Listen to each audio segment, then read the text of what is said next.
જામનગરના કાલાવાડના ખંડેરામાં પૂરના પાણી ખેતરોમાં ઘૂસ્યા હતા. ખેતર થયા હતા સાફ. ખંડેરા સહિતના આજુબાજુના વિસ્તારોમાં અનેક ખેતરોમાં આવી હાલત છે. અનેક ખેડૂતોના ખેતરો ધોવાયા છે. જામનગર જિલ્લાના કાલાવાડ તાલુકાના ખંડેરા ગામે ગત તારીખ 27ના રોજ અવિરત વરસાદ પડતા ફુલજર નદી બે કાંઠે વહેતા પુલ પરથી પાણી ચડી જતા જ કાલાવાડથી જામનગર હાઈવેનો વાહન વ્યવહાર ઠપ થઈ ગયો હતો. ફુલજર નદી બે કાંઠે વહેતા જ ખંડેરા ગામે જળબંબાકાર જેવી સ્થિતિ સર્જાય છે અને પૂરનું પાણી કાંઠા વિસ્તારના ખેતરોમાં વહી જતા ખેતરો ધોવાઈ જવા પામ્યા છે. ખેડૂતોના માથે જાણે કુદરત રૂઠ્યો હોય તેમ ખેડૂતોનો ઉભો પાક પર પૂરના પાણી તણાઈ જતા ખેતરો મેદાનમાં ફેરવાઈ ગયા છે. ખેતરમાં ઉભેલા કપાસ, મગફળી, એરંડાના પાક હતો અને ઉભા પાક તણાઈ જતા ખેડૂતોને રોવાનો વારો આવી જતા જ ખેડૂતો પાયમાલ થઈ જવા પામ્યા છે. ખંડેરા સહિત આજુબાજુના વિસ્તારોમાં અનેક ખેડૂતોના ખેતરો ધોવાઈ ગયા છે. અમુક ખેતરોને કપાસ પડી ગયો છે, પાક ફેલ થઈ ગયો છે. ધરતીપુત્રો પર એક બાજુ મેઘરાજાનું વરસવું અને બીજી બાજુ પૂરના પાણી ખેતરોમાં આવી જતા ખેડૂતોનો પાક અને ધોવાણ થયું છે. ત્યારે ખેડૂતોને ડબલ માર સહન કરવાનો વારો આવ્યો છે. ઉભા પાક ધોવાઈ જવાથી સરકાર પાસે તાત્કાલિક સર્વે કરાવી યોગ્ય સહાય અને નદી કાંઠાના વિસ્તારના પૂર સંરક્ષણ દિવાલ કરાવી ખેતરોનું ધોવાણ અટકાવવા માંગ કરવામાં આવી છે. કેસની ગુજરાતી સાથે હર્ષલ ખંડેરિયા, જામનગર. જાડેજા છે અને હું વરસાદ બહુ હતો એટલે અમે ગામમાં ગયા ફરતા હતા.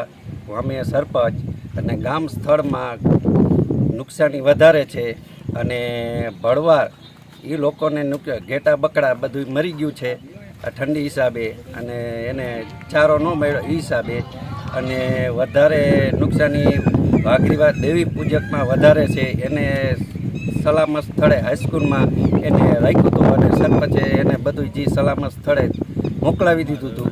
બરાબર જમવા બમવાની વ્યવસ્થા કરી છે એટલે સરપંચે પછી એને ગામમાં ફરતી કોર રિન્યુ કર્યું સરપંચે અને ગામમાં ઘણી જગ્યાએ ઘણાને મકાન પડી ગયા છે અને નુકસાની ખેતરોમાં નુકસાની વધારે છે અને આ વધુ તમે સરકાર તરફથી આપી દે આ નુકસાની થોડી તો તમારી વળતર આપી દો તો તમારો ખૂબ આભાર.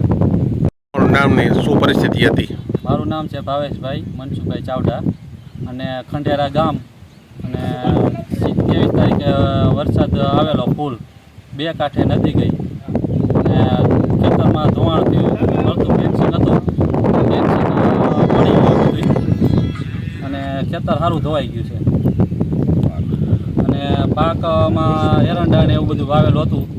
પાક બધો નિષ્ફળ છે, કાંઈ એમાં હાથમાં આવે એમ છે નહીં. તમે સરકાર સમક્ષ શું માગણી છે?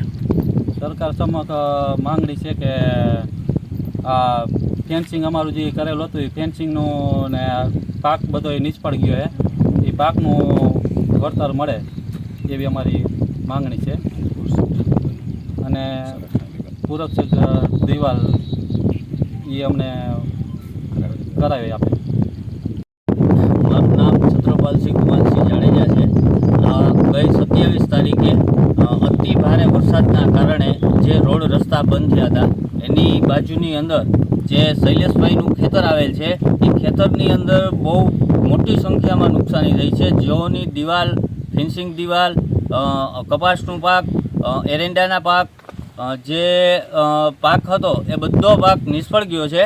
તો હું પણ સરકારશ્રીને એવું નિવેદન કરું છું કે બને ત્યાં સુધીમાં જેટલું ઝાઝી સંખ્યામાં વળતર મળે એવી મારી સરકારશ્રીને દિલથી અપેક્ષા છે. બીજું કે જે 27 તારીખે જે વરસાદ પડ્યો હતો એની અંદર રોડ રસ્તા તો બ્લોક હતા, ગામની અંદર પણ આવડી મોટી નુકસાની છે. સંધાઈથી વધારે નુકસાની આ ખેતરની અંદર છે. તો બસ આટલું જ સરકારશ્રીને મારું નિવેદન છે કે બને ત્યાં સુધી એમને દિવાલ કરાવી આપો કે પાક નિષ્ફળ ગયો એનું ભરણ પોષણ આપો. શૈલેષભાઈ પરસાણા, ખેડૂત. જે 27 તારીખે અતિ ભારે વરસાદ પડ્યો એમાં અમારા ખેતરોમાં પાણી કરી ગયા, પાક નિષ્ફળ ગયો. જે દિવાલ અમે બનાવી હતી પાટિયા ફેન્સિંગની જે પડી ગઈ છે. એટલે સરકાર પાસે અમારી એ જ અપેક્ષા છે કે આજુબાજુના જે પણ ખેતરોમાં પાણી ઘૂસી જાય છે એને દિવાલ સંરક્ષણ દિવાલ કરી આપે એવી અમારી માંગણી છે. આજુ નદી કાંઠાના બધા ખેતરોમાં પાણી ફરી વળે છે. દર ચોમાસે આ સ્થિતિ